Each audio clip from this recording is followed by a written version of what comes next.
comprometimento com a causa. Galera, a aulinha hoje já está gravando. Bola para todos. Vou me mutar aqui. Oi. Começou a aula de Max Weber. Sou professora Roberta Freire, irmã do Padre Miguel, todos sabemos, todos somos daqui. E vamos hoje falar desse autor, que é um dos grandes autores da sociologia clássica, enfim, da sociologia que fundou as bases da sociologia que a gente tem hoje, a sociologia contemporânea, e que permanece sendo um autor muito importante para se pensar a sociedade ainda hoje. Junto com o Weber, a gente costuma considerar também o Marx e o Durkheim como os autores fundantes da sociologia clássica, né? Antes deles vem o Comte, que é um intelectual também, mas, de fato, os três que a gente costuma considerar mais como autores fundantes da sociologia são esses três, Weber, Marx e Durkheim. Beleza?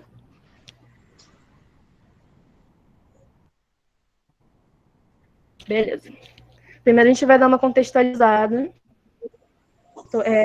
em relação ao surgimento da sociologia mesmo, de a gente poder ter um panorama do que estava acontecendo e a partir de que lugar esse autor está falando. No final do século XIX, a gente tem o surgimento da sociologia como uma ciência da sociedade. O que isso quer dizer? Que a partir desse momento, em determinado contexto específico, na Europa, especificamente na Europa do século XIX, a gente teve condições, a gente não, né, eles tiveram condições propícias para o surgimento dessa disciplina a partir da efervescência social, política e cultural, o clima daquela época que existia, né, que gerou a fundação dessa ciência da sociedade.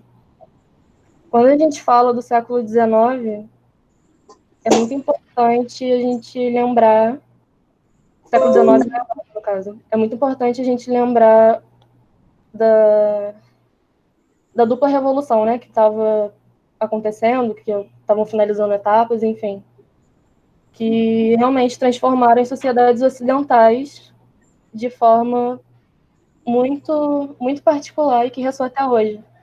Essas duas revoluções, que a dupla revolução, são a Revolução Francesa e a Revolução Industrial, certo?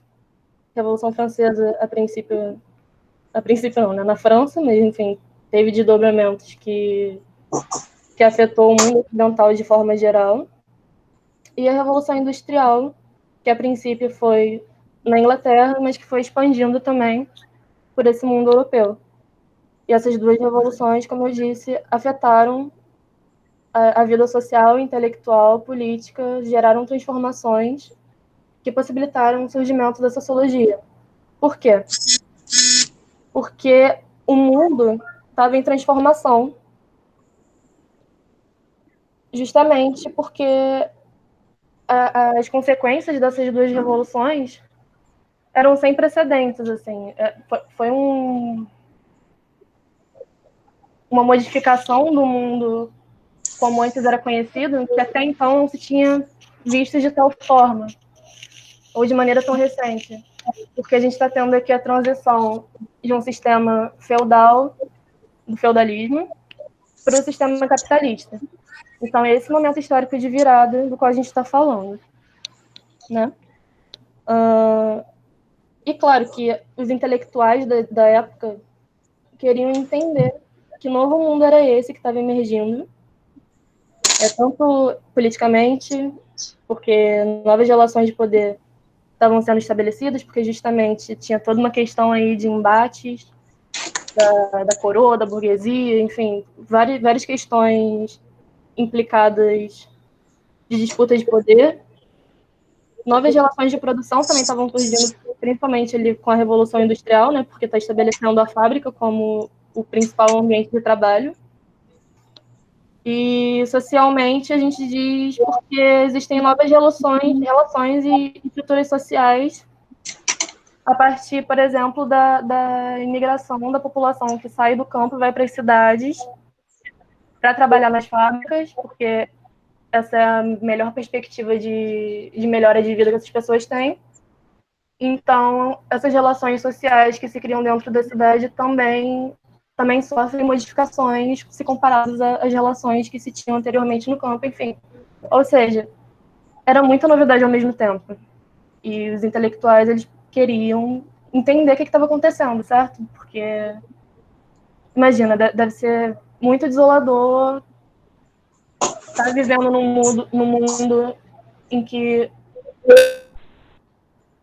a forma como esse mundo acontece, a forma como você conhece esse mundo acaba finalizando e emerge uma outra forma de mundo que, enfim, vocês não têm nenhuma perspectiva, não tem nenhum guia, enfim, então a angústia era muito grande, por isso surge a sociologia como uma forma de entender e orientar o pensamento intelectual para esse tipo de sociedade que está surgindo.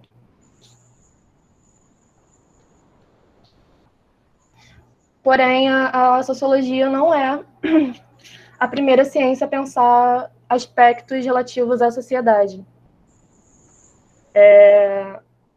A filosofia, por exemplo, filosofia grega, enfim, clássica, ela tem essa preocupação já desde antes de pensar a política. Enfim, como eu tenho conversado com o Wesley também, ele tem apontado a importância da gente pensar em outras filosofias também, para além dessa filosofia grega, essa filosofia da Europa. Existiam outros lugares que também estavam produzindo desde antes, nesse mundo antigo, modos de compreensão da política, enfim, de organização social. Mas é isso, assim, a partir do ponto de vista da filosofia. Ok?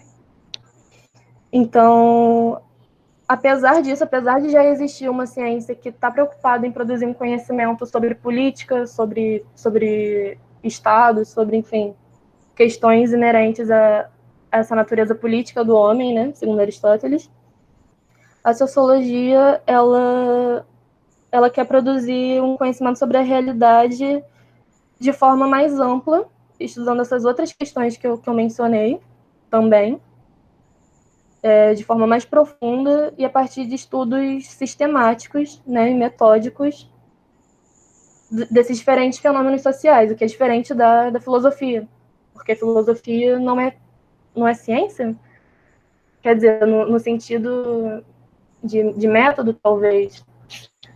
Enfim, talvez isso tenha sido uma declaração polêmica, não sei dizer, depois o Wesley tira essa dúvida. Mas é basicamente esse o panorama que eu quero dar para vocês. E no centro disso, no centro dessa investigação sobre a sociedade, a gente tem.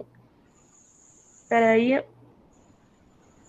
A gente tem justamente essa relação entre o indivíduo e a sociedade como uma questão central. Por quê?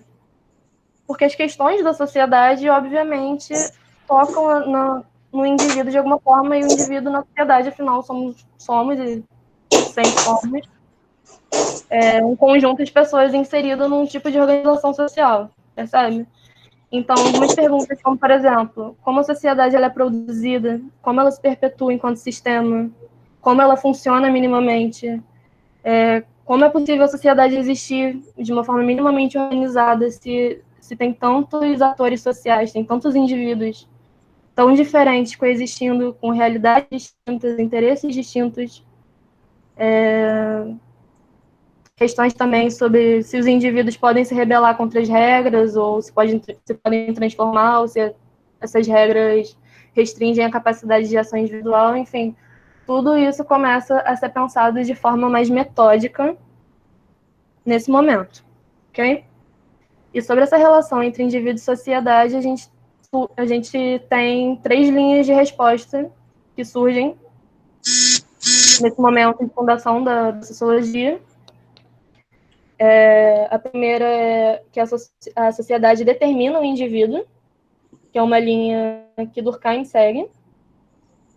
e aí isso é outra aula, quando for falar de Durkheim, enfim, eu acho que o Thiago, inclusive, já deu essa aula de Durkheim, se não me engano.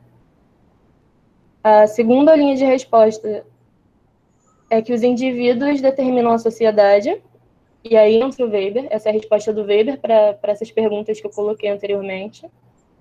Ele aponta a predominância dos indivíduos em relação à sociedade. E Marx diz que a sociedade e os indivíduos se determinam reciprocamente. Ou seja, isso depende diretamente dos limites estabelecidos por condições materiais de existência em um dado período histórico. Enfim, eu falei eles nessa ordem, Durkheim, Weber e Marx, mas essa não é a ordem cronológica deles. Se eu não me engano, Durkheim vem primeiro, depois Marx, depois Weber. Weber é o último. Então, o Weber ele tem a oportunidade de... Na verdade, eles são contemporâneos. Mas, enfim, Marx é mais velho, depois Durkheim, depois Weber, né? Mas, de qualquer forma, eles têm... Weber tem essa oportunidade de olhar para a teoria desses outros autores e de estabelecer uma crítica, ou estabelecer uma crítica, precisamente. Gente, tem alguém com uns barulhos aí. Quem é? Tem como silenciar? É aqui? Alô? Quem é, Valdir? Oi? Não, tá silêncio agora. Não, é só... É porque tem um botãozinho, geralmente, que aí o som que tem ao seu redor não entra para chamada, porque, óbvio, não tem como a gente ter controle, né, dos sons ao redor de nós, enfim, da casa, da rua, enfim. É só para ver se você consegue colocar... Achou o botãozinho? Vou ver se eu acho que... Não, tá tudo bem. Ah, então tá. Tá conseguindo acompanhar? Tô. Tá bom, gente. Se alguém tiver alguma dúvida, por favor, desmuta, fala comigo, tá? Não deixem passar dúvidas, que a gente conversa. Enfim, vou prosseguir aqui. As críticas de Weber... Oi? Alguém? Alguém falou? Tá me ouvindo? Tô. Falei, tá ouvindo?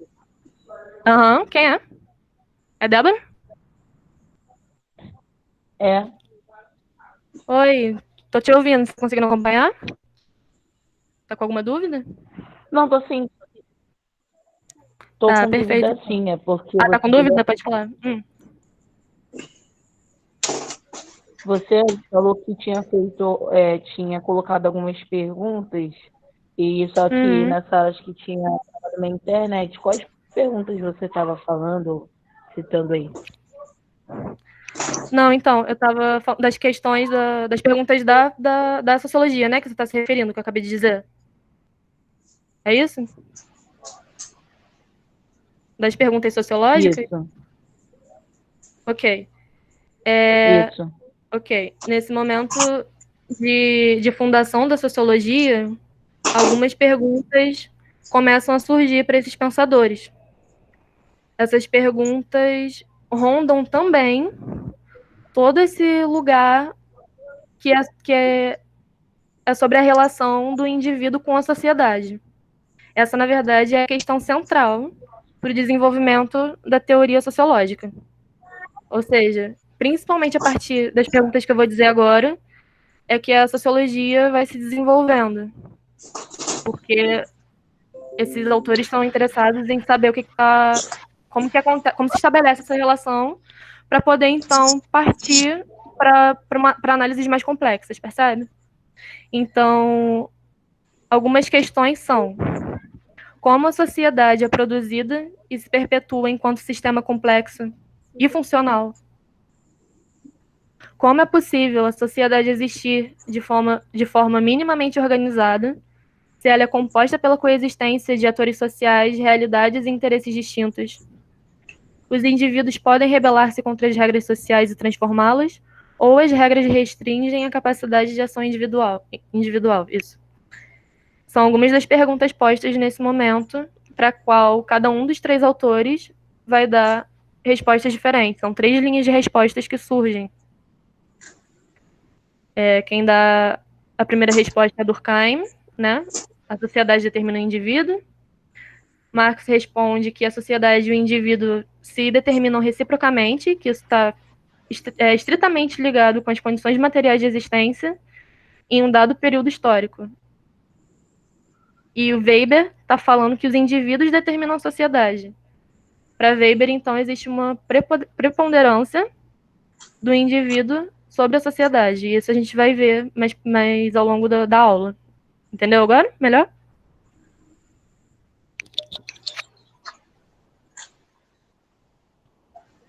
Entendi sim, valeu, pô.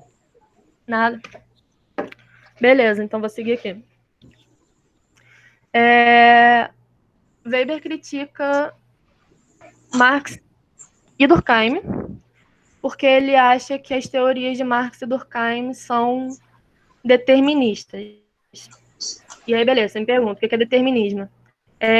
Determinismo é o estabelecimento de uma relação muito inflexível entre causa e consequência. Por exemplo, se uma parada no começo acontece por causa disso, a consequência com certeza vai ser tal. Ou seja, não admite a existência de outros fatores, como, por exemplo, acaso ou enfim, eventos aleatórios, esse tipo de coisa, assim. Então, determinismo é essa relação muito estrita entre causa e consequência.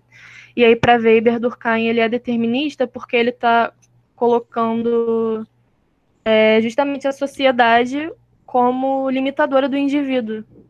Ou seja, ele sobrepõe os fatos sociais, que isso faz parte da teoria dele, os fatos sociais, né? Sobre o indivíduo, ou seja, o indivíduo ele é determinado por uma sociedade que é anterior a esse indivíduo, é exterior e é coercitiva, ou seja, ela faz o uso de uma força cujo indivíduo se sente obrigado a agir de tal forma, ou pensar de tal forma, ou se vestir de tal forma, ou viver de tal forma. E Weber não concorda muito com essa visão, porque ele diz que, justamente, Durkheim está sendo determinista, né? Está estabelecendo relações muito inflexíveis entre causa e consequência. Ele diz isso de Marx também, que Marx está colocando a classe social, os fatores econômicos, como também muito de forma determinista. Que necessariamente o indivíduo está condicionado completamente pela sua condição de classe, pelo fator social, enfim.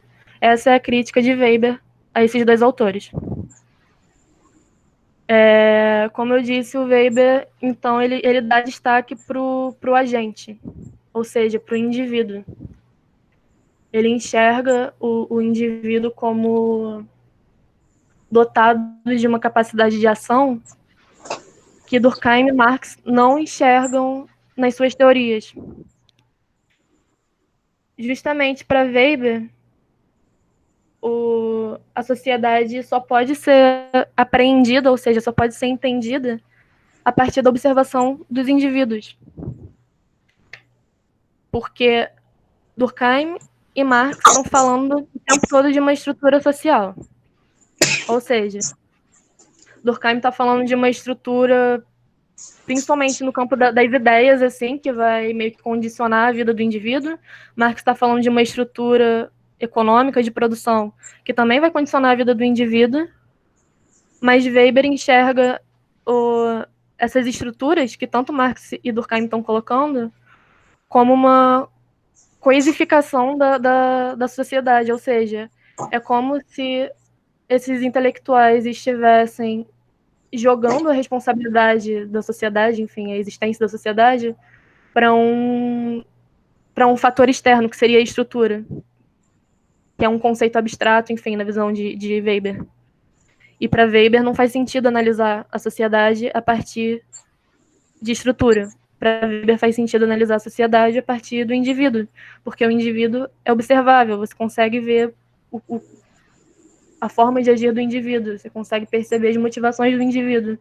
Então, Weber estabelece o indivíduo como uma unidade de análise sociológica. Ok?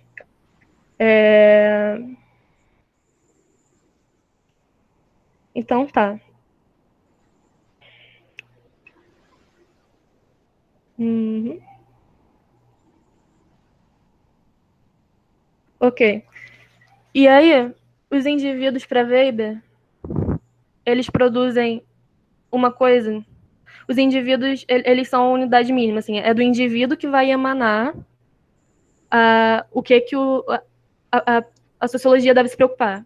Vou explicar melhor, peraí, ficou enrolado. O indivíduo, ele produz, na concepção de Weber, ação social. O que é ação social? Ação social, para Weber, é uma ação dotada de sentido, ou seja, uma ação que o indivíduo está fazendo porque ele tem uma motivação para isso, e ao mesmo tempo que é uma ação dotada de sentido, é uma ação voltada para o outro ou outros, no sentido de que o indivíduo sempre age socialmente de acordo com a ação de um outro indivíduo, ou indivíduos, enfim, isso é bem amplo, o que é o outro, a gente pode falar depois, mas ele age de acordo com outro indivíduo, ou seja, as ações ao mesmo tempo são reações, porque ele está, de alguma forma, respondendo à ação do outro indivíduo, ou de alguma forma, mesmo quando ele antecipa essa ação, quando ele age primeiro que a outra pessoa, ele está agindo dessa forma, porque ele espera que a outra pessoa age de determinada forma, ou seja, é um jogo de interação, ok? Para Weber, a ação social, então, é uma ação dotada de sentido, que leva em consideração necessariamente a ação do outro. Existe um jogo entre essas ações, uma interação e uma reação ao mesmo tempo. Ele não usa esses termos, isso sou eu que estou dizendo, mas é uma boa forma para poder entender o que ele diz com ação social. E esse conceito de ação social, ele é chave para poder entender a teoria do Weber de forma geral. A teoria do Weber, ela é muito interligada, então as coisas se conectam muito entre si, né? Bem complexa e fechadinha, enfim. E esse é o conceito, assim, primeiro, sabe? Que funda a sociologia weberiana. Então, a questão não é tanto o indivíduo em si. O indivíduo em si não é o que interessa para Weber. O que interessa para Weber é a ação social que o indivíduo é capaz de realizar. Agora, existem outras ações que não são sociais? Claro, existem. Weber não está falando que isso é capaz de explicar todos os agires, enfim, tudo que acontece no mundo, todas as dimensões, enfim, não é isso que ele está falando. Ele está destacando a ação social porque é o que interessa para a sociologia. A sociologia quer explicar um mundo social, a sociologia não quer explicar mais do que o que ela se propõe a explicar. Ok? Então, isso é uma escolha metodológica. Ele escolhe esse método de análise, ou seja, escolhe esse objeto para analisar, justamente porque ele quer formular uma ciência sociológica, uma forma de análise sociológica. Tudo bem até aí? Então tá. Qualquer dúvida? Sim, tá tranquilo. Pode falar. Não, falei que tá tranquilo sim, dá para acompanhar bastante. Beleza, então. Tranquilo.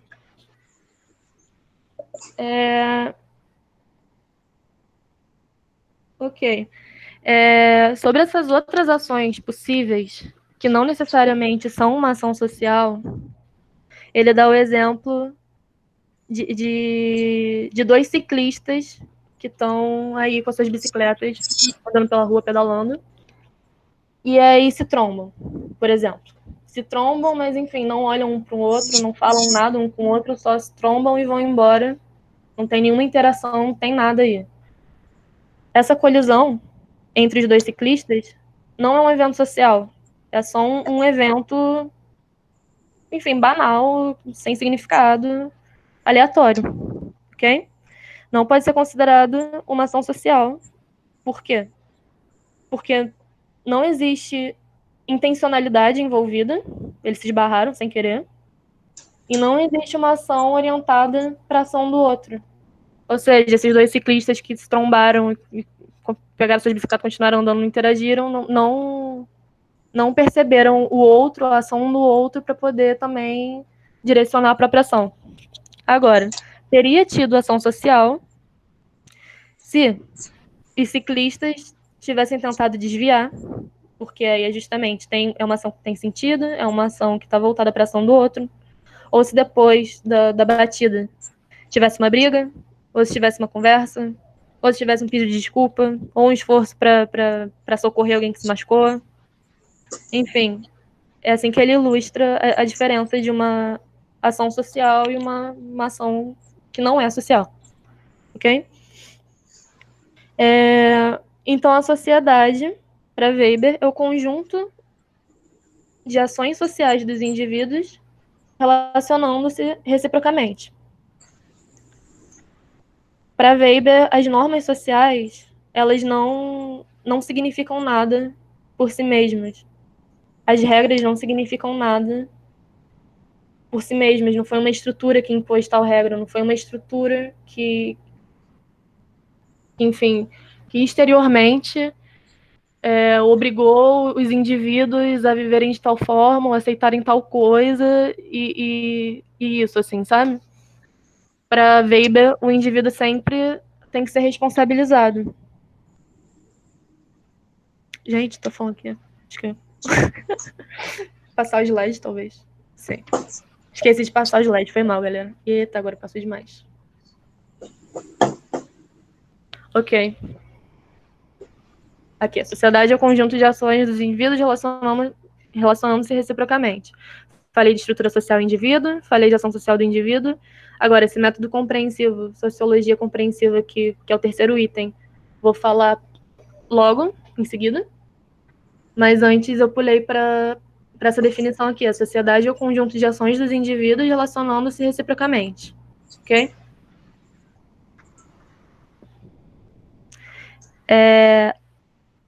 Então, como estava falando, para Weber, as normas sociais, elas não são, enfim, eventos extraordinários impostos de fora, que os indivíduos são obrigados a aceitar, sem ter nenhum poder do que fazer sobre isso.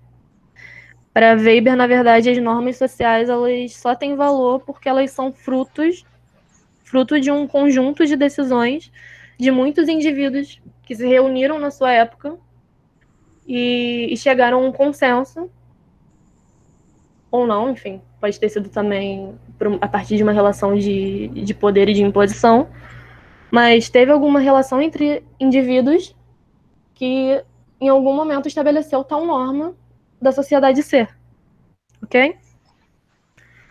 Ou seja, por exemplo, pode ser que para o Weber é meio que explicar a história das sociedades assim. Existe um sistema judiciário porque em algum momento os indivíduos se reuniram e decidiram que era importante criar um sistema para poder controlar tal aspecto da vida social que, no caso, tem a ver com julgamento, com punição, judiciário, legislativo, enfim, toda essa parte. Weber está explicando o surgimento dessas instituições, geralmente são as instituições que estão atreladas à questão da estrutura social, ou seja, instituição impõe tal coisa, instituição impõe tal coisa. Weber está dizendo que as instituições são criações humanas.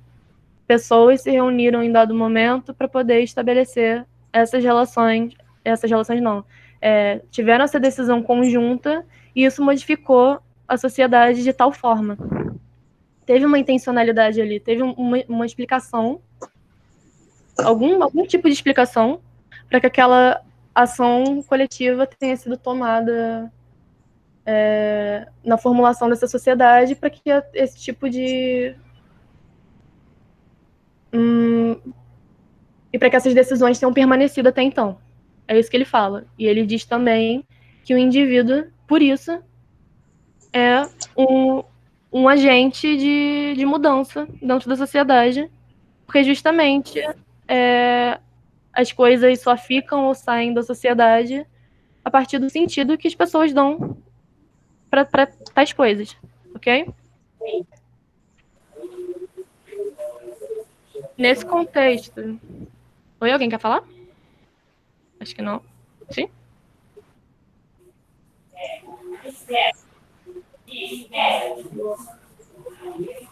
Oi?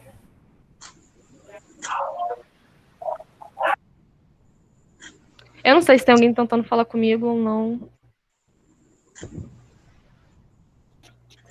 Enfim, vou prosseguir então. Deixa eu olhar o chat.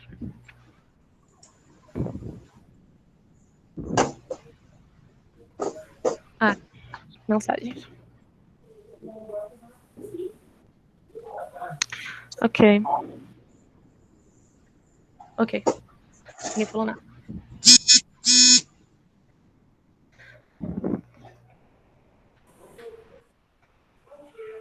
Ok.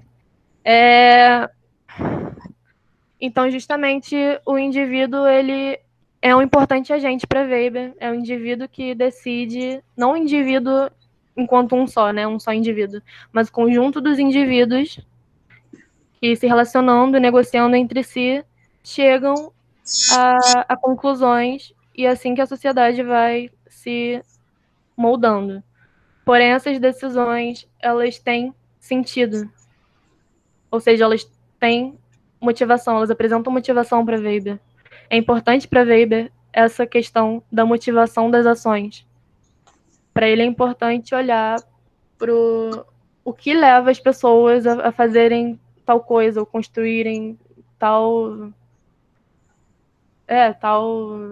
tal formato de sociedade, tal modelo socioeconômico, enfim. De certa forma, não ia falar isso não. Eu ia falar que para essa época de fundação da sociologia, é a primeira vez que isso está sendo posto. Porque tanto Marx quanto Durkheim estão apontando para a estrutura. Ou seja, a sociedade já está pronta. Você pega a sociedade pronta, não pronta no sentido de que não vai ter mais transformação. Marx, ele, inclusive, vai muito por essa via da transformação da sociedade. Mas eu acho que é justamente nesse sentido, nos sentidos que as pessoas atribuem para instituições, para hábitos que são socialmente aceitos, foi mal, aceitos, e aí isso pode ser modificado ao longo do tempo quando deixar de fazer sentido ou quando o sentido daquilo mudar. E isso está exclusivamente relacionado com a motivação das pessoas, o sentido que as pessoas enxergam na vida que elas estão levando, enfim, no modelo de sociedade em que elas vivem. Então, é a primeira vez que o indivíduo está tomando esse caráter de protagonista. A sociedade está sendo construída a partir do indivíduo. Porque o indivíduo tem a capacidade de escolher e porque ele sente motivações. Ok? Agora, dos tipos de ação social. O Weber, ele também é um autor que ele trabalha muito com tipos ideais. Ou seja, ele tenta construir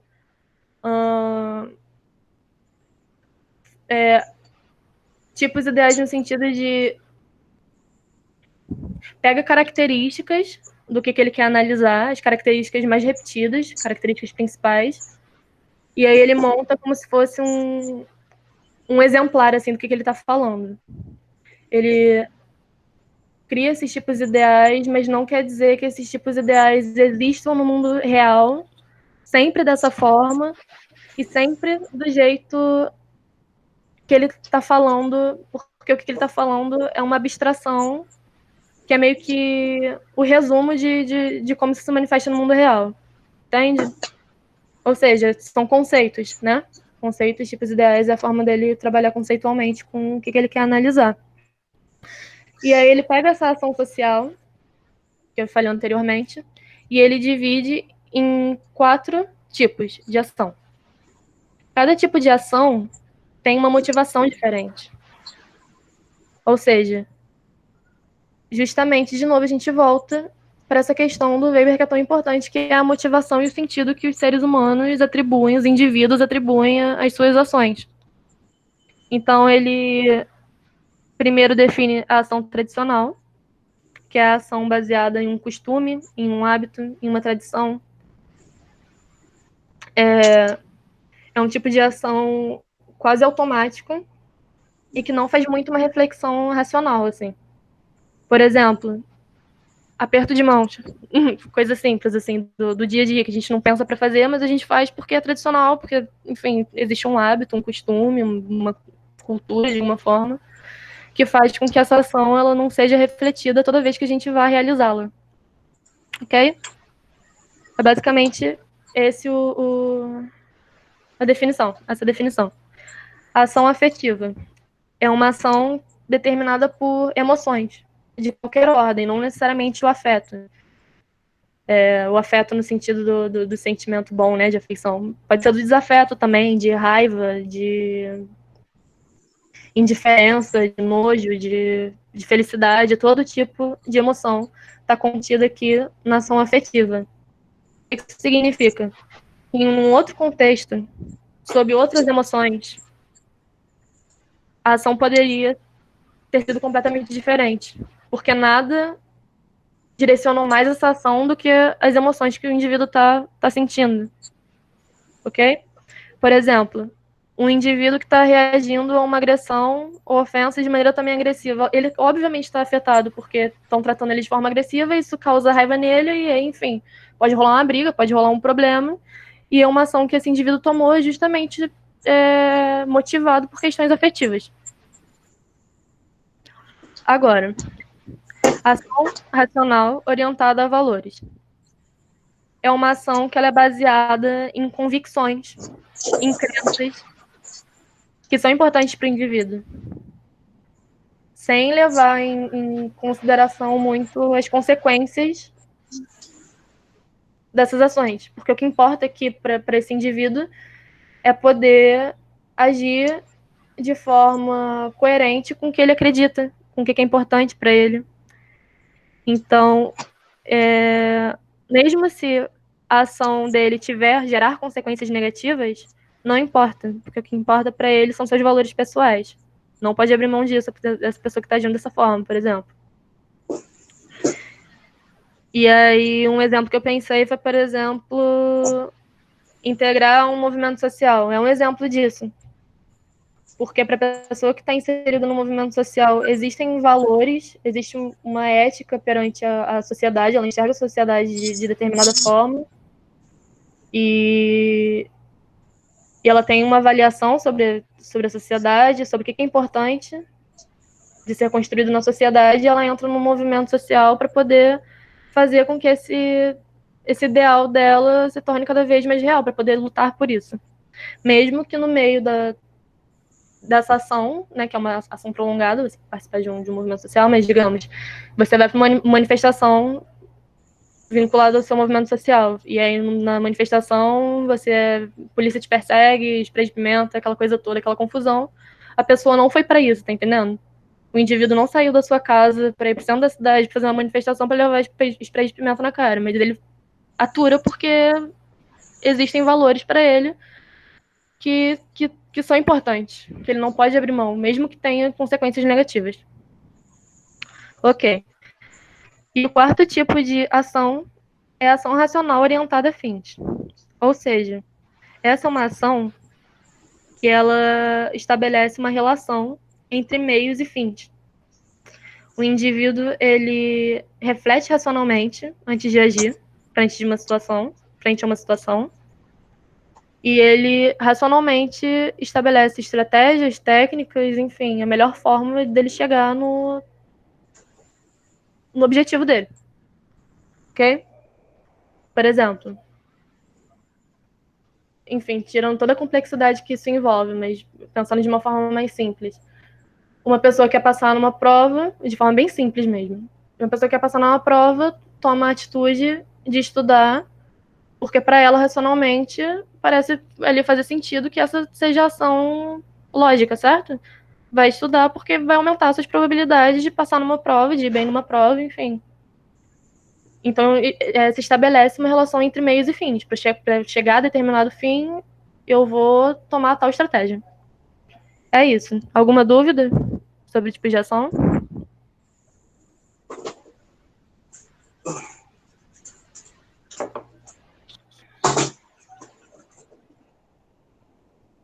Ok. Seguir, então.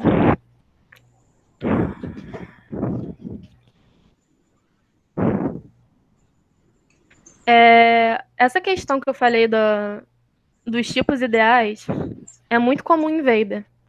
Vocês vão ver que mais pra frente ele coloca tipos, igual ele tá fazendo aqui, tipos de ação social, ele listou 4.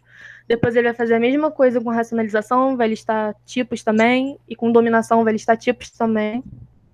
Não acho que seja necessário vocês gravarem, vocês aprenderem, tipo, na ponta da língua, assim, todos os tipos de tudo que ele tá definindo. Ok? É mais para vocês realmente terem uma noção e verem como isso faz parte da metodologia do Weber. Inclusive, tem que falar de metodologia, né? E é importante mais, se for voltar mais atenção para os tipos, acho que principalmente esses tipos de ação. Enfim, mas óbvio, se der para dar uma pegada em todos os tipos de ideias dele, é interessante, mas não significa também que vocês têm que ser especialistas em Weber, não é essa a intenção, né? Essa questão aqui do método compreensivo que eu coloquei é justamente como foi denominado o método do Weber, porque a intenção dele é de compreender a ação social do indivíduo. Ou seja, justamente a partir das ações é que a sociedade vai ser construída. Então, o método dele para poder entender a sociedade é compreendendo o indivíduo. O indivíduo é a fonte do estudo do Weber, necessariamente. É tudo que eu tinha falado, mas enfim, essa é a forma como o método dele ficou conhecido e como é chamado. Método compreensivo, sociologia compreensiva. Ok. Isso é o básico de Weber, é o básico para você entender a teoria de Weber, entender essa questão da ação social. Entendendo isso, você consegue compreender muito melhor. Você consegue compreender o resto da teoria de Weber. E eu vi que outros aspectos da teoria de Weber têm caído em vestibular. No Enem, a última vez que eu vi que tinha caído foi em 2015. Não é tão recente, mas enfim. Nada impede que volte a cair questão sobre. E racionalização, dominação, existem outros conceitos para além de ação social que são explorados dentro do vestibular. Então, meio que eu meio que fiz um apanhado dos conceitos importantes, dos conceitos que caem, e essa aula é sobre isso, assim, ok? É meio que um resumão mesmo de Weber na sua totalidade, todas as obras, enfim, as contribuições mais importantes e o que pode cair no vestibular para vocês. Ok. Em 1917, Weber dá essa é uma palestra, Ciência como Vocação, que depois veio a ser digitalizada e foi publicada como livro. E essa obra ela é importante porque ela introduz esse conceito de racionalização, que tem muito a ver com uma intelectualização do mundo, enfim, vou explicar isso melhor mais para frente, claro. Mas ele está justamente refletindo sobre o tipo de mundo que a gente tem hoje, baseado muitíssimo na ação racional orientada a fins. Que eu disse anteriormente, a última que eu falei, certo? Ou seja, essas ações que buscam meios para atingir fins são ações cada vez mais frequentes no mundo moderno ocidental em que a gente vive. E são ações que estão crescentemente sendo adotadas em diversos aspectos da nossa vida. Inclusive, religião, ele menciona também nesse livro, a racionalização da religião. Mas, a princípio, ele está discorrendo sobre a ciência, e como a ciência é uma manifestação dessa racionalização do mundo. Ou seja, como eu disse, justamente, equação entre meios e fins, para que o mundo se torne mais previsível. O mundo, hoje em dia, por causa da ciência, por causa das técnicas da ciência, por causa do progresso científico, é mais previsível. O mundo é mais previsível porque a gente consegue ter um maior domínio da natureza, enfim, de outros aspectos artificiais que a gente criou também, para poder criar e nos beneficiarmos dessas criações. Ok?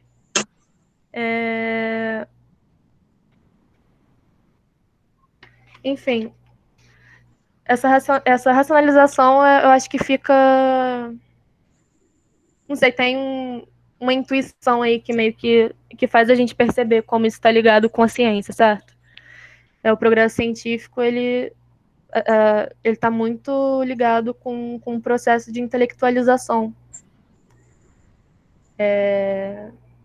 que é de previsibilidade, que é de não recorrer a meios mágicos mais, como na antiguidade era muito frequente, ou enfim, em outras construções de sociedade também continua sendo uma realidade. A intelectualização é você estabelecer explicações racionalizadas, né, nesse sentido racional que a gente tem no mundo ocidental, explicações técnicas para o mundo, e ir perdendo essa magia mesmo das coisas, no sentido de que as coisas ficam menos à mercê do acaso, do destino, de poderes mágicos, enfim, do que seja. A intelectualização é uma forma da gente tomar o controle do mundo, das nossas vidas, enfim, da sociedade. E a maior expressão dessa intelectualização é justamente a ciência.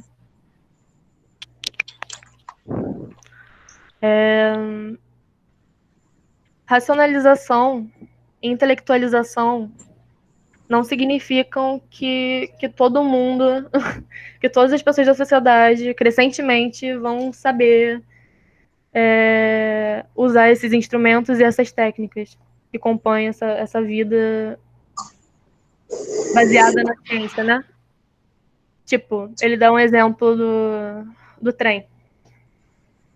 Muito provavelmente vocês pegam um trem, enfim, em contextos não pandêmicos, sem pandemia, mas a gente pega trem pra caramba, a gente usa o trem, a gente usa esse serviço, ele é importante pra gente, ele dá a oportunidade de a gente se locomover, se deslocar em grandes distâncias, mas se você perguntar pra uma pessoa dentro do trem se ela sabe explicar como é o mecanismo de funcionamento do trem, muito provavelmente essa pessoa não vai saber.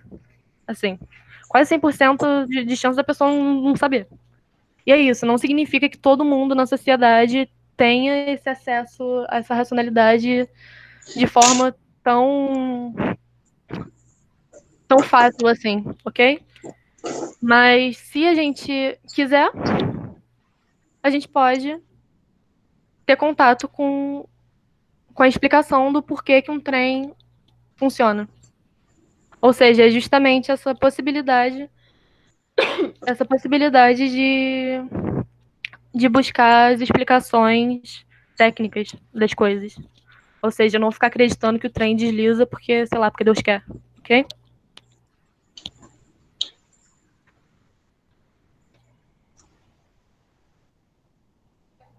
Enfim, o que eu disse de novo dos tipos ideais, né, do Weber?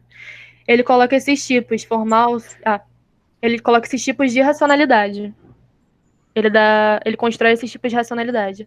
Racionalidade formal, substantiva, finalística, quanto a valores, enfim. Mas daria até para dar uma lida por questão de curiosidade mesmo, mas eu nunca vi isso sendo... Eu dei uma olhada em questões, né, do vestibular e eu nunca vi isso aparecendo tão especificamente assim no vestibular. Então, eu sinto que eu não tenho tanto domínio assim para falar desses tipos ideais, assim.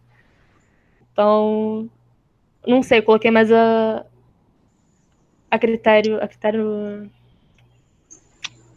mas por curiosidade, é mérito de curiosidade, né? Para depois, se vocês quiserem, poderem pesquisar também.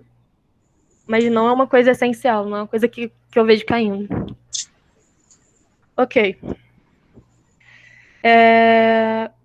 Ele usa também esse conceito de desencantamento do mundo, que tem justamente tudo a ver com o que a gente está falando, que é deixar de dar explicações mágicas para o mundo, deixar que essa dimensão, enfim, mística, explique as coisas. Essa é uma consequência da racionalização, dessa equação entre meios e fins, e da intelectualização, que é o uso das técnicas. Ou seja, o mundo deixa de ser um lugar encantado porque a gente entende ele, a gente consegue explicar e a gente consegue produzir resultados, ok? Isso que ele quer dizer com o desencantamento do mundo. Não tem a ver com desilusão, não tem a ver com, sei lá, depressão da modernidade ou... Enfim, qualquer sentimento desse gênero. Então, não confundir esse conceito se verem pela frente. Desencantamento é encantamento no sentido da magia. O mundo perde a magia porque o mundo agora pode ser dominado. O mundo ele pode ser explicado de forma racional, intelectual, a partir de técnicas. Ele pode ser produzido. É isso. Enfim, ao mesmo tempo, nesse texto, ele discute um pouco sobre o papel da ciência. E aí ele diz algumas coisas que eu acho interessantes. Ele fala sobre como a ciência ela é importantíssima, óbvio. Ela abre portas e ela clareia o mundo pra gente. As coisas ficam mais esclarecidas, mas a ciência não é capaz de salvar. Não é uma porta de salvação, não é uma porta para as verdades absolutas da vida. Não existe isso.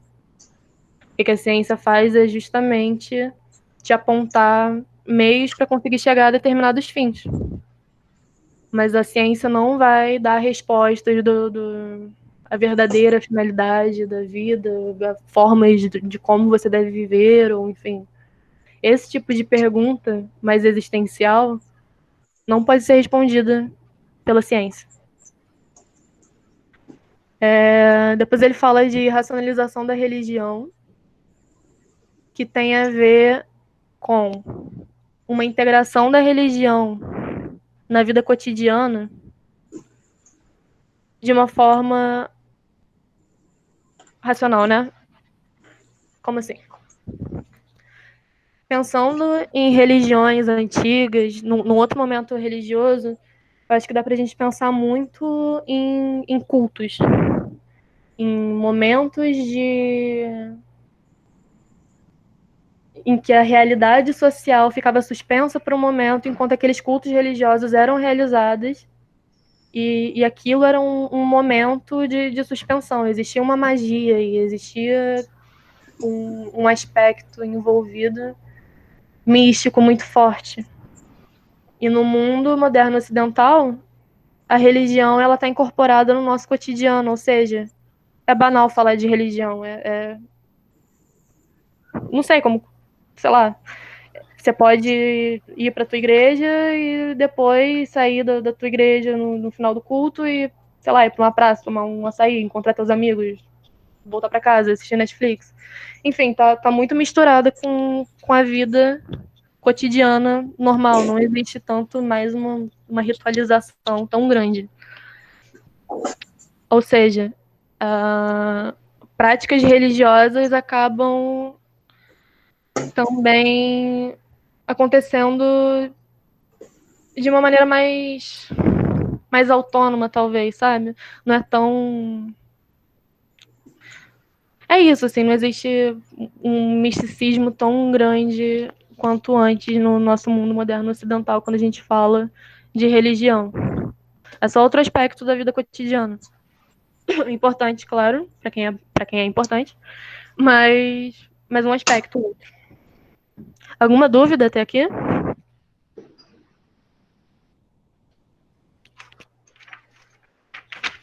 Vocês... Não, Roberta, para entender muito bem o que você está falando sobre as coisas, está bem explicado. A parte da desilusão, então, você não está falando de desilusão amorosa, está falando de desilusão das explicações ali que você falou, né, em relação ao mundo, né? Dos ideais, que não tem nada a ver, né? Uhum. É porque alguns autores, eles falam desse mundo moderno,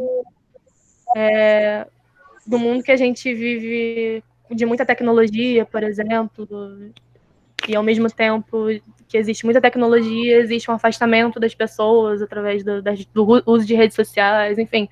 Todas essas questões que também são discutidas, muitas vezes acabam indo para um argumento de desilusão com o mundo, de um sentimento de tristeza, um sentimento de angústia, um sentimento de que o mundo moderno não sei, é meio que o fim do mundo, assim, sabe? Como se fosse um monte de sentimentos negativos em relação ao mundo que a gente tem hoje. Como se fosse uma versão de mundo que é ruim, porque as pessoas estão afastadas, porque tudo é tão racional, enfim. O Weber não está falando desse sentimento de desilusão perante ao mundo, justamente, desilusão perante ao mundo. As pessoas da modernidade, para Weber, aí nesse momento, não estão desiludidas com o mundo. Ou seja, não é isso que ele está falando, quando ele diz desencantamento. Que ele usa essa palavra pode gerar confusão, entendeu? Por isso que eu coloquei isso aqui. Não é desencantamento no sentido da pessoa ficar amarga, no sentido das pessoas estarem apáticas ou depressivas, enfim. Nesse momento não cabia muito isso. Então, o desencantamento que ele está falando é justamente da perda dessa explicação mágica do mundo. Ou seja, as coisas acontecem porque existem técnicas para elas acontecerem, porque existem formas de fazer com que as coisas aconteçam, e não porque um espírito, uma fada, um duende, um sei lá o que, está orientando o mundo para ele acontecer, entendeu? Tudo automatizado, entendi sim. Entendi. É isso. Ok. Mais alguma coisa? Alguém? Acho que não, né?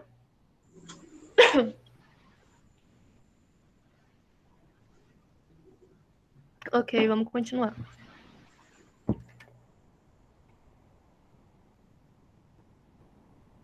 Ok. Aí ele tem uma outra obra que é importantíssima. Essa é a obra mais famosa do Weber, que é a Ética Protestante e o Espírito do Capitalismo. Por que eu coloquei isso em seguida? Porque a gente falou aqui, ó, o último ponto do slide foi racionalização da religião, certo? Agora eu vou mostrar, a partir desse texto dele, como o Weber ele desenvolve ainda mais essa questão da racionalização da religião. Como assim a religião fica tão racionalizada?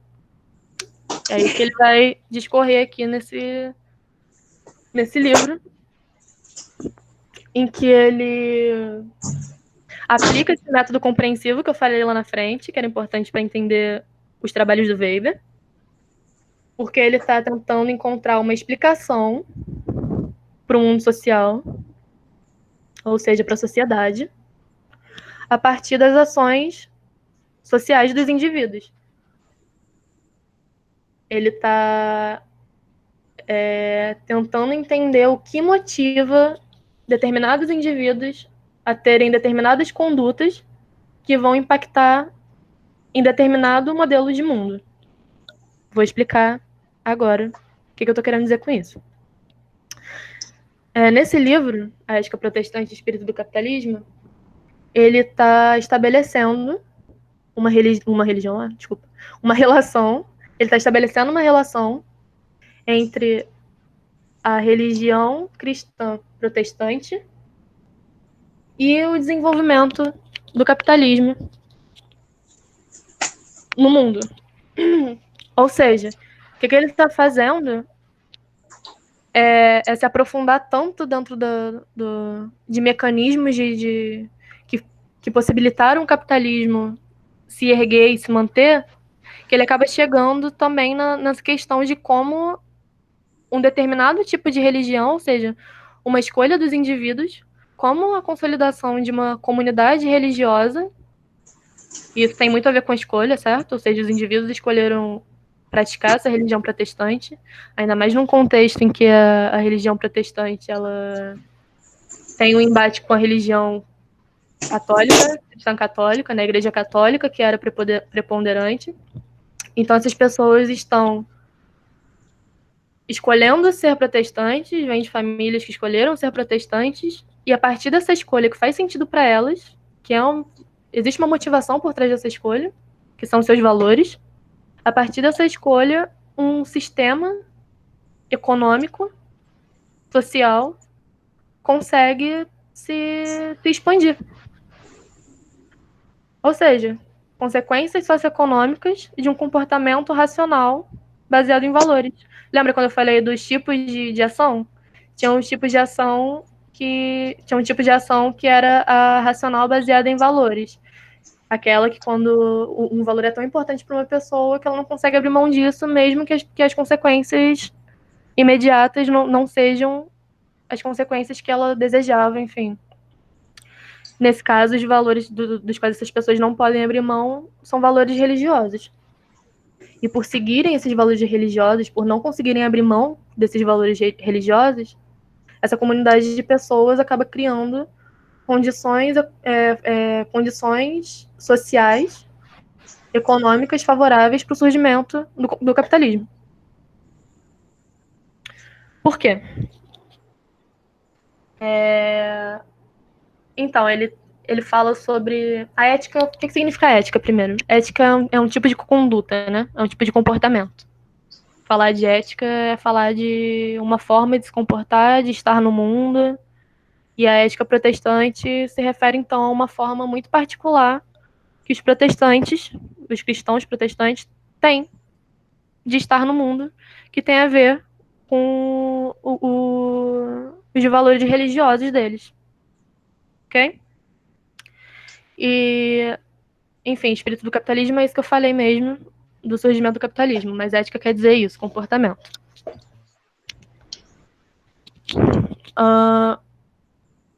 A ética, ou seja,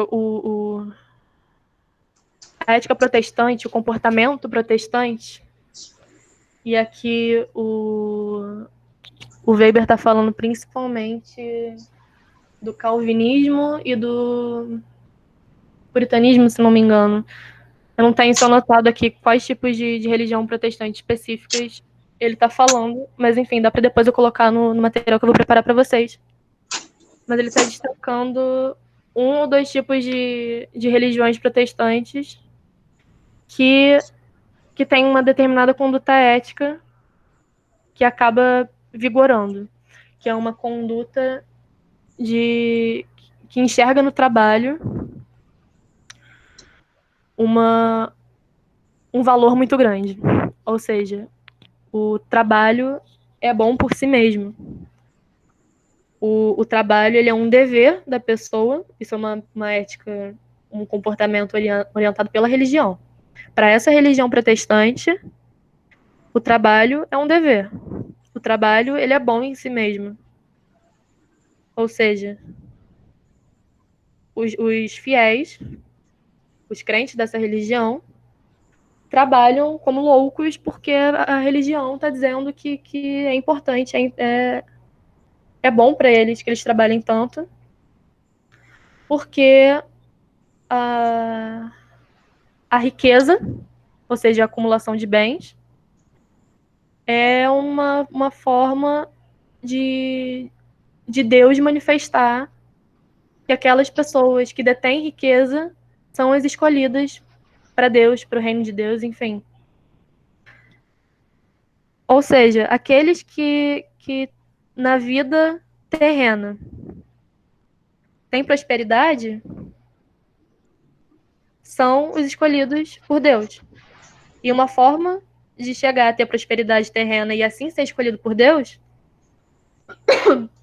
e provar, na verdade, que é o escolhido, que é também uma das pessoas escolhidas por Deus, é na base de um trabalho muito árduo que acaba gerando acumulação da riqueza, porque outra conduta orientada pela religião é de abrir mão dos prazeres mundanos, da acumulação, de realmente viver uma vida de trabalho intenso, trabalho duro, mas ao mesmo tempo não se deixar cair na tentação de vivenciar, de experienciar os prazeres terrenos, né? Os prazeres mundanos, ou seja, sem gastos, não tem gasto com nada.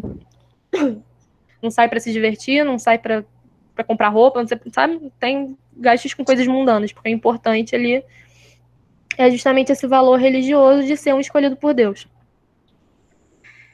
E aí, Weber, ele observa que são empresários, assim, pessoas que detêm formas de produzir riqueza por si mesmas e trabalhadores mais bem qualificados que principalmente detêm que praticam essa religião protestante, cristã protestante. E ele observa que essas pessoas que manifestam esse tipo de comportamento guiado pela religião são as pessoas nos países capitalistas, né, desenvolvimento capitalista, que enriqueceram mais rápido. Porque o cara tá trabalhando, não tá gastando com nada, a riqueza vai acumular. Certo? A riqueza vai acumular, a riqueza vai acumular, a riqueza vai acumular. Porque a acumulação de riqueza significa que Deus te escolheu. Enfim, é o que importa para essas pessoas, né? Serem escolhidas por Deus.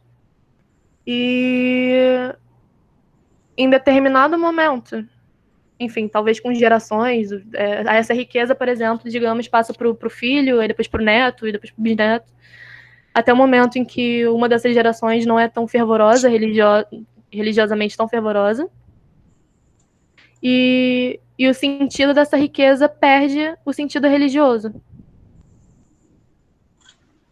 Ou seja, passa a existir uma racionalização dessa lógica.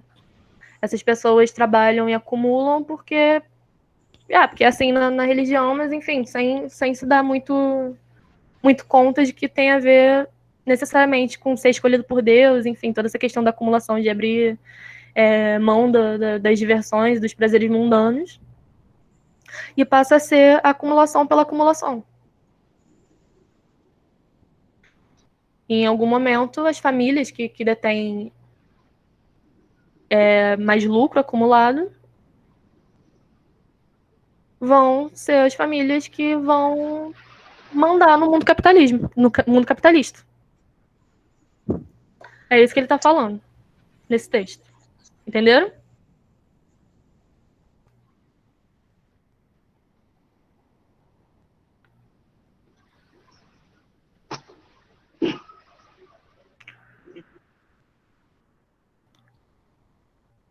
Uma dúvida? Ok. Tava só vendo se vocês estavam falando alguma coisa no chat. Nem sei fazer essa porra. Tá tranquilo, Valdeci? Tá tranquilo. Tranquilo? Débora?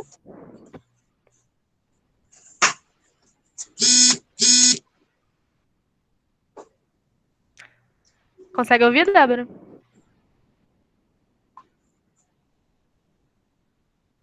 Respondeu aqui no chat. E Lorena? Tem outras pessoas aqui, achei que eram só vocês três. Deixa eu ver. Ah, tá. Todo mundo respondeu. Acho que são só vocês três, né, que estão aqui de alunos. E tem o Wesley. Ah, são vocês três. Enfim, vou dar prosseguimento então, pessoal.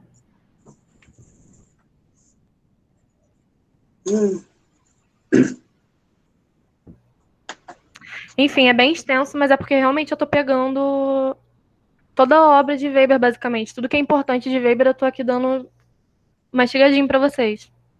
Então, se vocês entenderem isso agora, não vai ter muito mais de Weber pra se preocupar mais pra frente, ok? Ok. Então, a outra contribuição de Weber é essa outra palestra que ele dá em 1919, A Política como Vocação. Anteriormente era Ciência como Vocação, lembra? Agora é a Política como Vocação, ele está falando da política.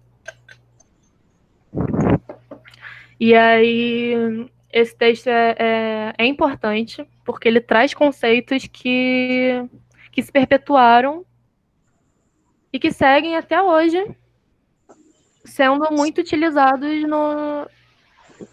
nas discussões acadêmicas, enfim, nas apreensões do mundo social, do mundo político, como, por exemplo, o conceito de Estado do Weber, que é usado assim, à torta e à direita o tempo todo, esse conceito de Estado do Weber. As pessoas partem muito nos seus trabalhos acadêmicos, nas suas discussões, a partir do que o Weber está falando, está colocando como Estado, isso continua fazendo sentido. Mas também, além do Estado, existem outras definições aqui que são importantes. E para vestibular, o que cai muito quando falam de Weber é essa questão da dominação. Não está nesse slide, está nos próximos, mais para frente, porque esse conteúdo é um pouco maior. Mas por isso que é um texto importante, né? Então tá. Deixa eu só colocar aqui no meu... Ok.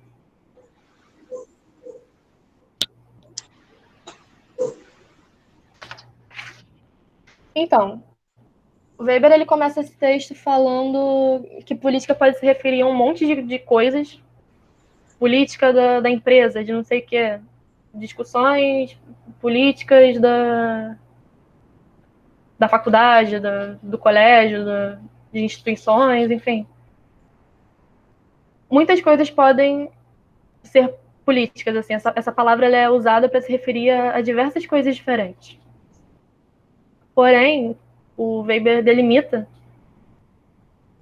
sobre o que ele está falando, né? E ele está falando da política como um conjunto de esforços feitos com intenção de participar do poder ou a influenciar a divisão, conservação ou transferência do poder. Ou seja, ele está falando de política a partir de um sentido muito, muito institucional, muito de Estado, sabe? Política do Estado, dos partidos políticos, dos poderes, legislativo, judiciário, executivo. É desse universo que o Weber está falando. Porque a gente pode falar de política, por exemplo, modos de fazer política no dia a dia, política como forma de conduta de uma empresa, ou do que seja, de uma escola. Mas aqui a política é sobre esse universo. Ok.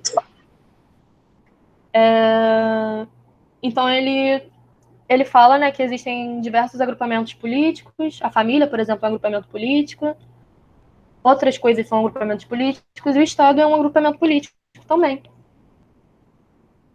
E ele diz que os indivíduos que se entregam à política, ou seja, que estão envolvidos com essa política maior, né, que eu estou falando, de Estado, de partido político, enfim, eles desejam, as pessoas que fazem isso, que se entregam a essa política, desejam participar do poder. Seja pela motivação que for. Por motivações ideais, porque defendem uma causa, por motivações egoístas, porque querem tirar vantagem. seja porque isso vai ser um instrumento a serviço de outros fins, que não necessariamente tem a ver com política, mas, enfim, poder pelo poder. Várias podem ser as motivações de um indivíduo ao se entregar para a vida política. Ok? E aí ele fala um pouco sobre isso, né, nesse texto, e depois ele define Estado. Estado, na concepção de Weber, é uma instituição que reivindica o monopólio do uso legítimo da violência física sobre determinado território. Como assim? O que esse cara está falando? Quando ele fala de instituição, ele não está falando a partir de uma coisa externa à sociedade, né? Tipo, que se impõe, como a gente viu, isso não combina com Weber. Instituição, para Weber, é uma comunidade humana, uma obra, né, dos seres humanos, uma criação humana, instituição é uma criação humana, cujos grupos como posso explicar? Cujos alguns grupos de indivíduos fazem parte dessa instituição e mandam por determinado tempo, mas, enfim, a instituição está além dos indivíduos que podem chegar a dar ordens durante determinado período, ok? A instituição, ela fica, as pessoas, elas vão e vêm e modifica o corpo dessa instituição, né? As pessoas que estão trabalhando nessa instituição, mas a instituição, ela é fixa. E o Estado, ele é uma instituição fixa, porque a gente pode ter, e a gente tem, né? Variações e variações de governo, vários e vários governos passam, mas o Estado é maior que tudo, o Estado fica. Então, o Estado é uma instituição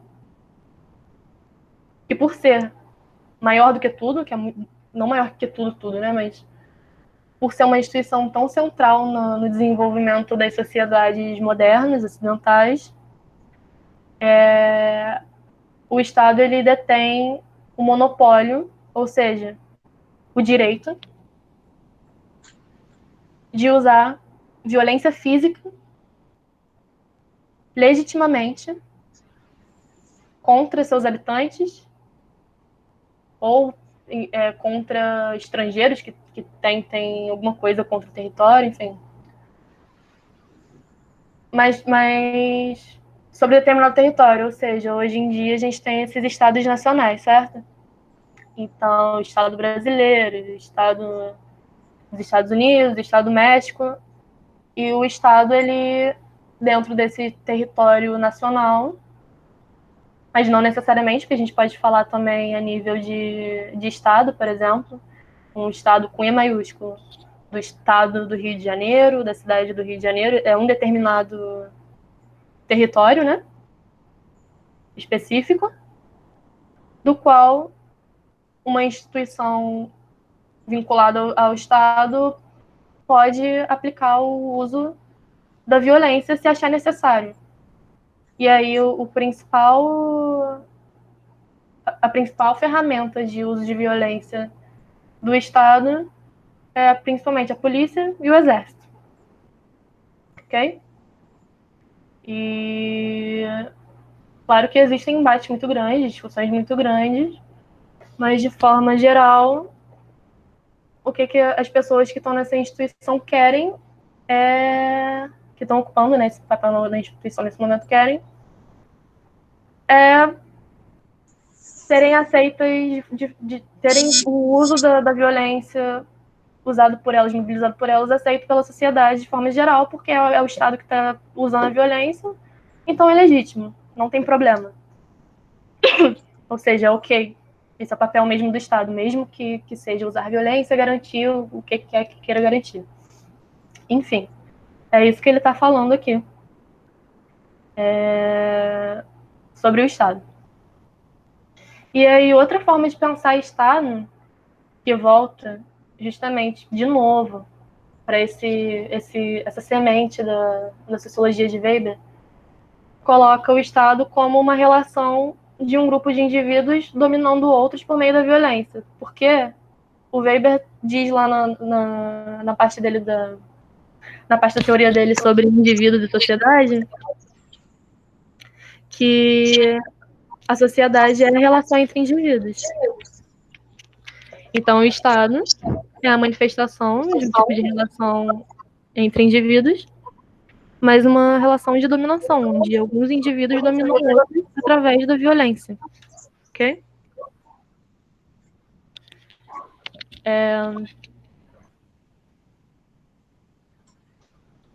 Então, essa questão da legitimidade da violência é muito vinculada a uma questão de ordem, né? Para que a organização social possa ter estabilidade, é necessário que o Estado esteja dotado de armas, né, de violência, porque naturalmente discordâncias vão aparecer no interior sei lá, de qualquer território. Porque as pessoas são diferentes, as pessoas têm interesses diferentes, as pessoas querem coisas diferentes, elas têm histórias diferentes. E isso gera conflito. A sociedade é conflito o tempo todo. E como que a gente vai ter uma sociedade estável com um Estado que possa atender os interesses de todo mundo? É meio esse o raciocínio. Então, o Estado ele pode usar a violência para garantir a ordem. Porque a violência cala, né? E é uma forma de dominar. Enfim.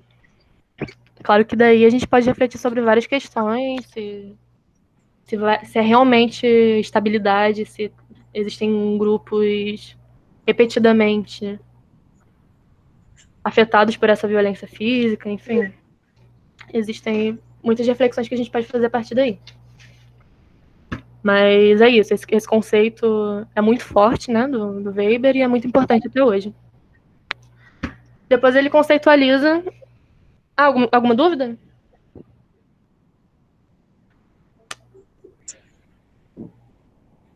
Vou seguir, então. Tá. Depois ele conceitualiza poder e dominação, mas não é muito complexo, não. Ele só está falando que poder é aquilo que emana das pessoas que estão ocupando esses cargos políticos no interior do Estado. Ou seja, essas pessoas elas têm o poder de transmitir ordens, de impor suas vontades, mesmo que a sociedade civil não aceite, ou não goste, ou não queira. Não importa, quem tem poder tem capacidade de imposição das suas vontades. E aí ele coloca em choque com esse conceito de dominação, né? Que é a parte da recepção das pessoas. Se a sociedade civil aceita o que está sendo colocado pelo poder, o que está sendo imposto pelo poder, o que está acontecendo aí é uma relação de dominação. Porque, de um lado, a gente tem alguns agentes impondo seu poder, mas pela sociedade civil, enfim, por elementos estarem aceitando, eles estão sendo dominados. Ok? Não tem conflito. Ou seja, o poder está sendo legitimado. Mas é isso. E se não tivesse legitimação desse poder? Não teria dominação, né? Mas teria imposição de poder. Ok? Voltando um pouco nessa questão do Estado, gente, esqueci de falar. O Weber está falando que essa característica, né, do uso legítimo da violência é a principal característica do Estado, ou seja, não dá para pensar num Estado que exista sem violência física. Para ele, se não tem violência física, não é Estado. Não é capaz de se manter como Estado. Ele fala que sem a violência física só existe um estado de anarquia. Anarquia no sentido de bagunça. Isso que eu estava falando antes, sabe? De uma sociedade instável, de conflitos muito grandes, que não são dominados por ninguém, ou seja, ninguém tem controle do que está acontecendo, ninguém tem capacidade de colocar ordem na sociedade, e vira tudo uma zona. Ele não tá falando de anarquia no sentido de anarquia ideológica, né? Tipo comunismo, anarquismo. Não tá falando disso. Anarquia no sentido de bagunça. Alguma dúvida?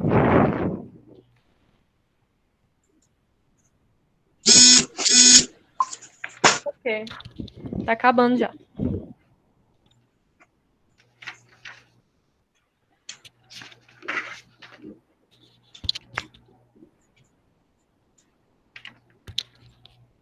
Ok.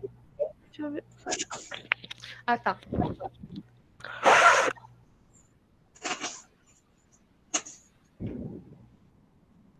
Tá. Depois ele volta, né, para essa questão que ele repetidamente coloca na teoria dele dos tipos ideais puros, que eu já falei para vocês. E aí ele tipifica as dominações em 3 tipos de dominações. Como assim?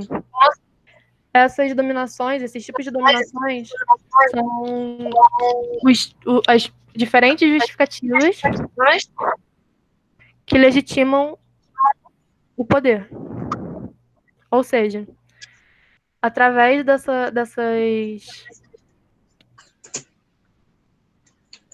Como eu posso dizer? Meio que são formas de explicar por que as pessoas aceitam serem dominadas. Porque elas legitimam o poder a partir desses 3 pontos. Assim.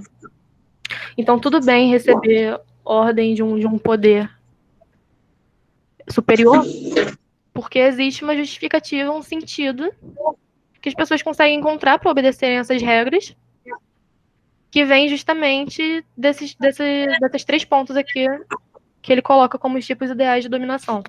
Ok?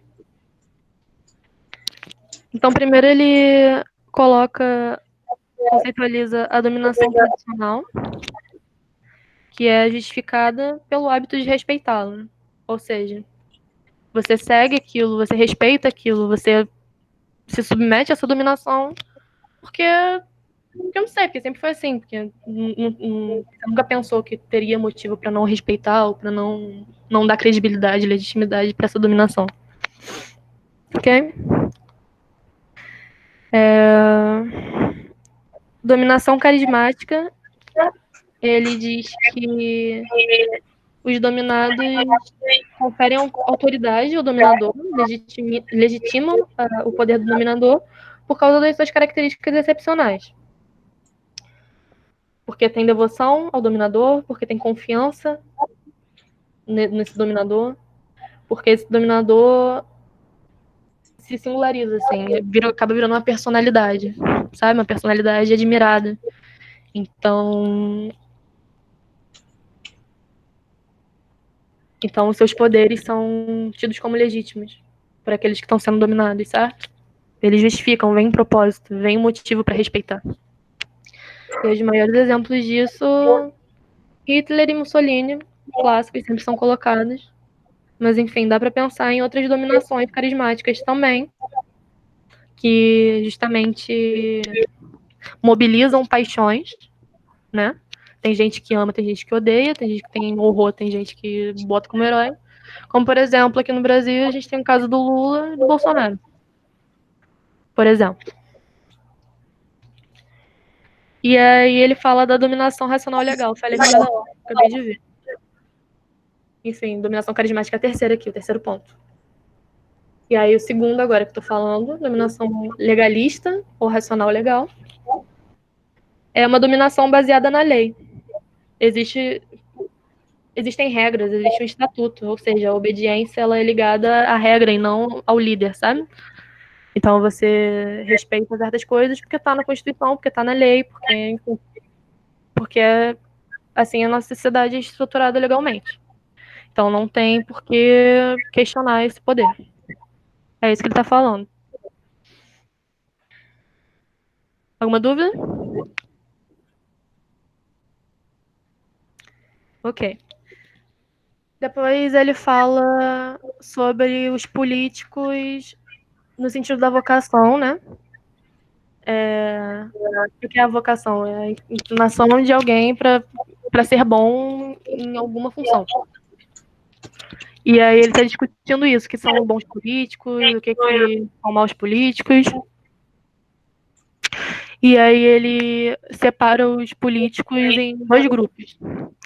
Políticos que vivem da política e políticos que vivem para a política.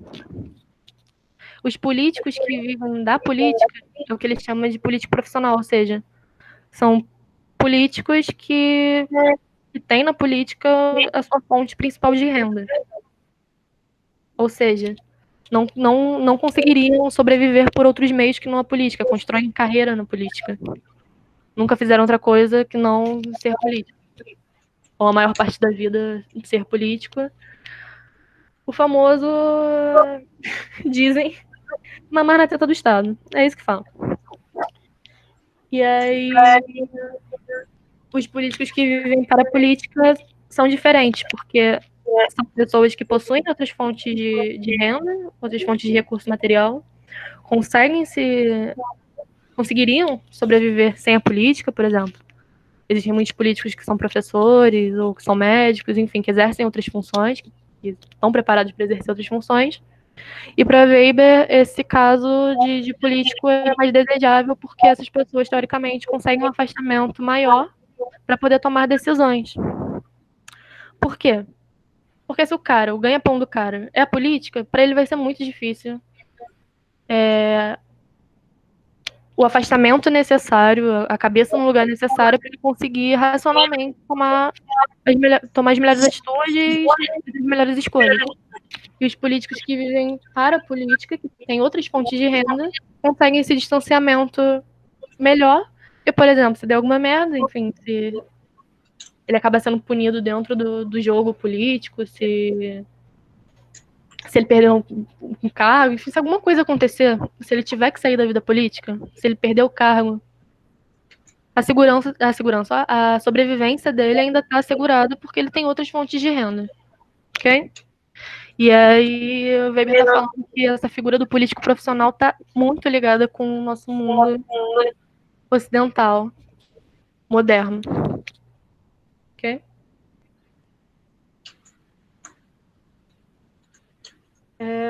Passei sem querer. Depois ele estabelece as características de um político vocacionado, ou seja, um bom político, né? Para Weber, o político vocacionado ele tem que ter dedicação a alguma causa, tem que ter paixão, tem que ter um motivo nobre, assim, que faça com que estar na política seja um motivo para ele, que tenha um objetivo. Ele tem que ter um objetivo dentro da política que não seja egoísta, né? Claro, como ele disse lá na frente, existem diversas motivações que levam alguém a entrar na política, mas o político vocacionado, o bom político, o político desejável, ele tem dedicação a alguma causa para além de poder por poder ou benefícios econômicos, enfim, ele está olhando para alguma causa para além dele mesmo. Ao mesmo tempo, esse político ele tem senso de responsabilidade, ele consegue guiar as ações e tomar decisões, sabendo que ele é responsável tanto pelas ações quanto pelas consequências das ações dele, que ele precisa se responsabilizar por isso. Ele precisa ser adulto e se responsabilizar por isso, porque ele está desempenhando um papel político, assim. Então, claro, óbvio, isso às vezes é difícil para a pessoa que está ocupando essa posição.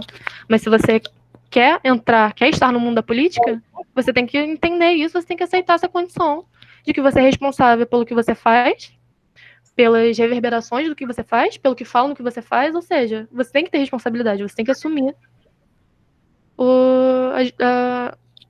as suas decisões e as consequências das suas ações e decisões.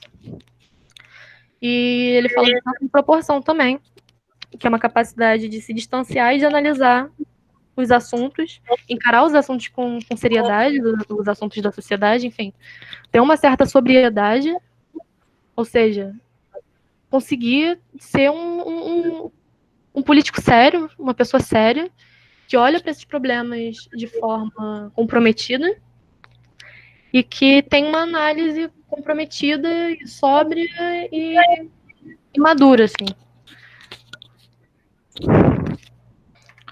Ok. O último. Ok, gente. Esse é o último. Eu sei que foi muita coisa. Mas isso é bom para vocês revisarem depois aos pouquinhos. Eu tô só dando o caminho das pedras aí. E aí depois vocês, quando forem revisar, já estão com o conteúdo mais explicado, tá? E também eu vou preparar um material escrito para vocês, com tudo que eu tô falando aqui, tudo que eu tô dizendo de forma oral, eu vou estar escrevendo para vocês, ok? Então vocês vão ter como se orientar quando forem estudar sozinhos depois, forem revisar, enfim. Essa é a intenção. E sem nenhuma preocupação depois de ter que fazer pesquisa por fora, sabe? Se vocês tiverem que pesquisar por fora, vocês pesquisem exercício para vocês poderem treinar, porque tudo de Weber que é importante, juro para vocês, está aqui. Não deixei nada de fora, tá tudo aqui. Ok. Desculpa. Por último, graças a Deus, sei que vocês estão cansados, eu também estou cansada. E com fome. Depois ele fala de estado burocrático.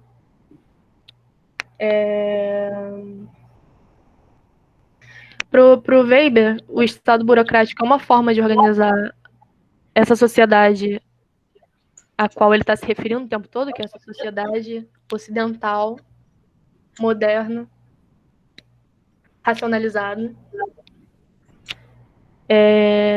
Essa sociedade, deixa eu formular melhor, essa sociedade, né, moderna, ocidental, racionalizada, tem um tipo de função, tem Estado, tem o seu Estado, que é aquele que detém o uso, o monopólio do uso da violência física legítima. E o Estado, ele se organiza de alguma forma para poder funcionar na prática.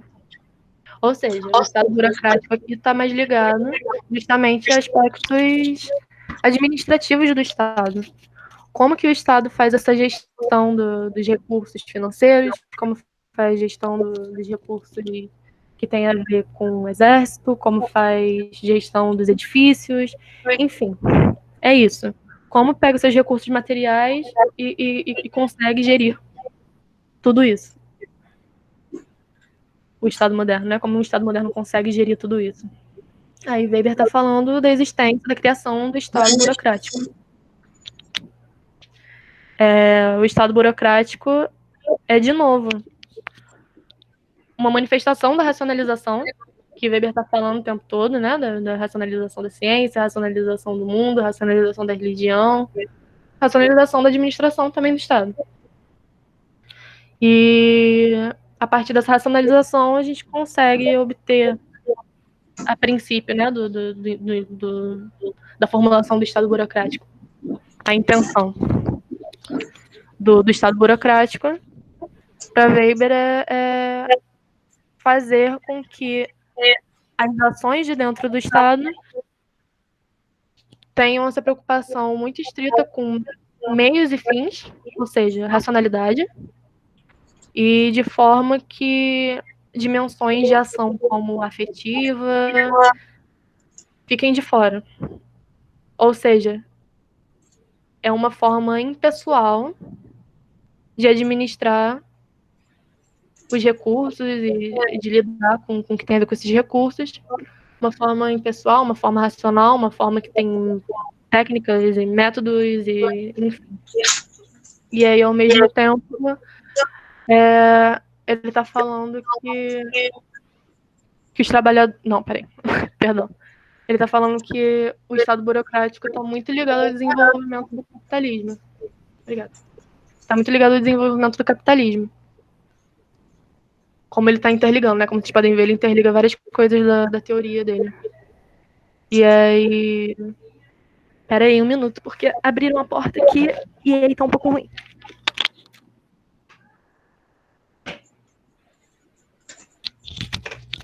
Pronto, desculpa.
Roberta, você tá sem áudio.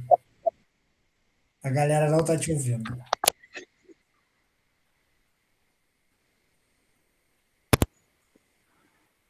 Eu acho que foi seu fone. A gente ainda não tá te ouvindo.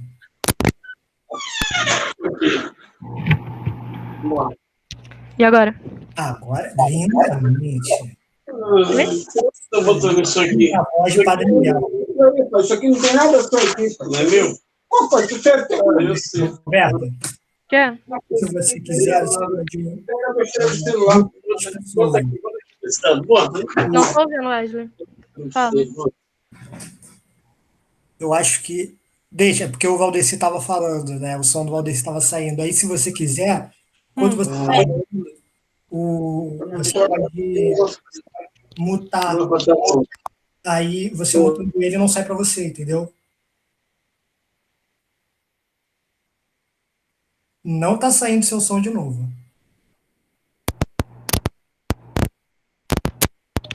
E agora? Agora foi. Não, Tá, perdão. ok. Nada. Gente, eu sei que está muito longo, mas enfim, eu não sei ser uma pessoa rápida. Tô acabando já, essa última slide e tô no meio. Ok.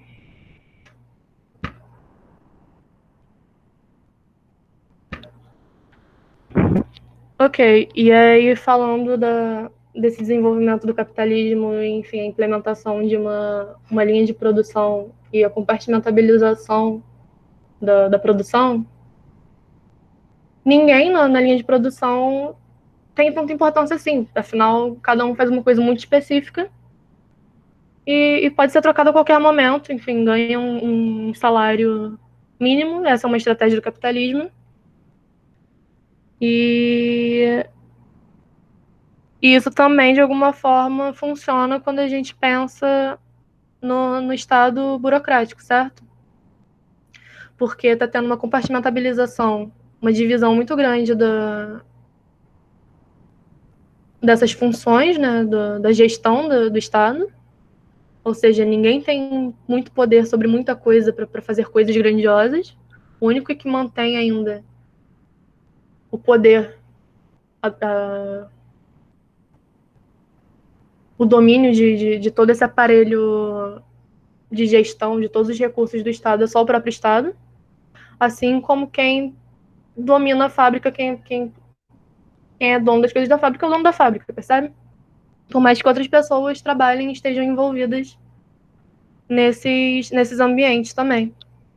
Mas a burocratização é uma forma também de de não deixar de não permitir acumulação de poder político na mão de indivíduos que trabalham para essa máquina estatal. E, de alguma forma, é uma estratégia também um pouco perversa, porque o indivíduo que é servidor, né, público, que está ali fazendo parte da burocracia do Estado, trabalhando para o Estado, ele é empregado do Estado. O Estado é o chefe dele. E é muito difícil você se posicionar contra o seu chefe, né? Então existe aí um domínio político nesse sentido também, de o Estado moderno usar como uma estratégia para manter essas pessoas sob domínio, afinal, elas não, muito raramente vão ter culhão de discordar com os chefes, assim como é muito difícil um trabalhador discordar do dono da fábrica ou do dono dos meios de produção, de forma geral. E é isso. Acabou, eu acho. Sim. Pronto, acabou.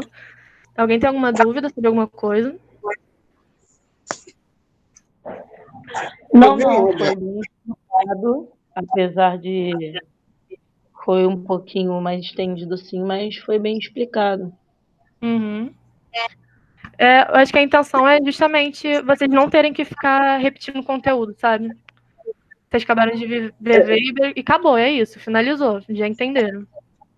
E tá gravado essa. Tá gravando. Alô? Uhum. Ah, tá. Mas vai ficar gravado no celular de cada pessoa ou você tem que mandar? Wesley, sabe responder? Eu não sei, eu nunca usei esse. Fala. O Valdeci tá perguntando onde que acessa a gravação depois. No canal do YouTube do Emancipa Padre Miguel. Ah, então, tá bom. Obrigado, então.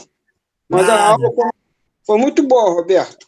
Ah, obrigada. Muito bom. Fico feliz. Gostei. Roberto Tá? é foda, o resto é moda.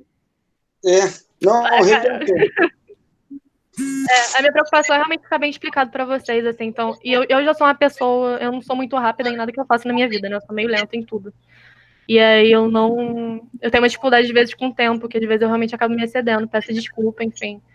Mas eu acho que realmente o propósito se cumpriu aqui, né? E tudo que eu falei, eu disse, né? Eu vou mandar para vocês o material escrito. Então vocês vão ter acesso à gravação e ao mesmo tempo vocês vão ter o material escrito para poder revisar depois em outro momento. E no material escrito eu vou colocar exercícios também, para vocês praticarem.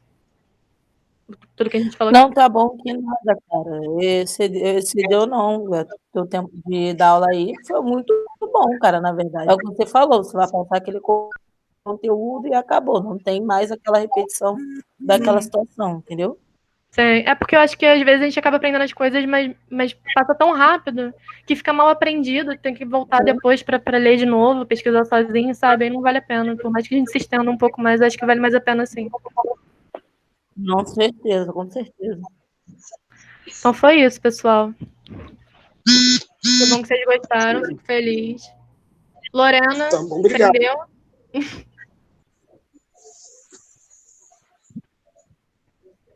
Obrigada a vocês, gente. Oi. Oi. E aí? Depois eu vou dar uma revisada, vou ler de novo para poder pegar mais. Sim. Perfeito. Ficou com alguma dúvida? Não, entendi bem o que você explicou, né? Mas conforme o tempo, a gente vai ter que dar uma nova lida aí. Sim. Eu acho que depois, quando vocês forem ler o material mesmo, vai dar para fixar melhor. Porque, claro, a pessoa fala não tem como pegar tudo, né? Mas, enfim, eu acho que vocês vão ter material suficiente para poder ficar fera aí em Weber. Tá bom? Tá bom. Então é isso, pessoal. Muito obrigada. Que bom que ajudou vocês. Tá bom. Fico feliz. Obrigado, Roberto. Tchau, Boa tchau. noite. Nada, que isso. Obrigado. Tchau, tchau, galera. Tchau. Hora de jantar, cara. Beijo. Tchau.